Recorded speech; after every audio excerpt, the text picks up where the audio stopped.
நல்ல கம come on வாசத்தோட mushroom marinated biryani இப்படி ஒரு டைம் ட்ரை பண்ணி பாருங்கள். கண்டிப்பாக எல்லாத்துக்கும் பிடிக்கும்.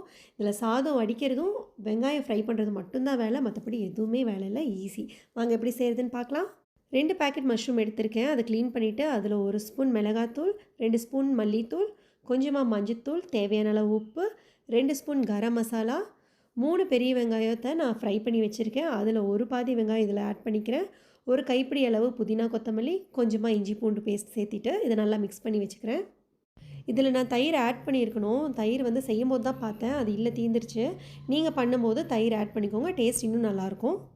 அரிசி வேக வைக்கிறதுக்கு நான் தண்ணி வச்சுருந்தேன். தண்ணி சூடானோன்னே 2 கிளாஸ் பாஸ்மதி ரைஸ் சேர்த்திட்டு கொஞ்சமாக உப்பு, பட்டை, கிராம்பு, ஏலக்காய், பிரிஞ்சி இலை, ஸ்டார் இதெல்லாம் சேர்த்து நல்லா வேக வைக்க போகிறேன். ரைஸ் வந்து ரொம்ப குக் ஆக வேண்டாம், ஒரு 80% குக் ஆகிருந்தால் போதும். சாதம் இப்போ வெந்த உடனே நான் ஸ்டெய்னரில் அதை வடித்து எடுத்து வச்சுக்கிறேன். ஒரு பேனில் ஆயில் விட்டு 1 ஸ்பூன் சோம்பு சேர்த்திக்கிறேன். சோம்பு பொரிஞ்ச உடனே மேரினேட் பண்ணி வச்சுருந்த மஷ்ரூம் எல்லாம் போட்டுட்டு நல்லா மிக்ஸ் பண்ணிக்கலாம். மஷ்ரூம் நல்லா சாஃப்ட் ஆகிரும். நல்லா ஆயிலில் பிரிஞ்சு வர அளவுக்கு அதை நல்லா மிக்ஸ் பண்ணி கொடுக்கணும். பாருங்கள், மஷ்ரூம்லேருந்து இப்படி நல்லா ஆயிலில் பிரிஞ்சு வந்துருச்சு. பார்க்கவே சூப்பராக இருந்தது. அப்படியே சாப்பிட்லாம் போல் இருந்தது. இந்த டைமில் நம்ம வடித்து வச்சுருந்த சாதம் சேர்த்து நல்லா லெவல் பண்ணி விட்டுக்கலாம். இந்த மாதிரி ஈவனாக சாதத்தை ஸ்ப்ரெட் பண்ணிவிட்டு எடுத்து வச்சுருந்த புதினா கொத்தமல்லி ஃபஸ்ட்டு ஃப்ரை பண்ணி வெங்காயம் சேர்த்துணும் இல்லையா, அதில் மீதியை இப்போ சேர்த்திக்கலாம்.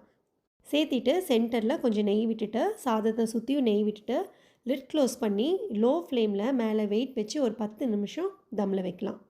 நம்ம லோ ஃப்ளேமில் இப்படி வச்சு தம் போட்டு வைக்கும் போது சாதம்லாம் நல்லா மலர்ந்து அவ்வளோ நல்ல வாசனையோடு இருக்கும்.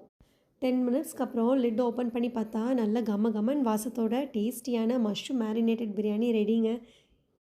நான் என்ன குக் பண்ணாலும் சரி, அதை ஃபஸ்ட்டு அப்ரிஷியேட் பண்ணுறது என் பையன் அரவிந்த் தான்.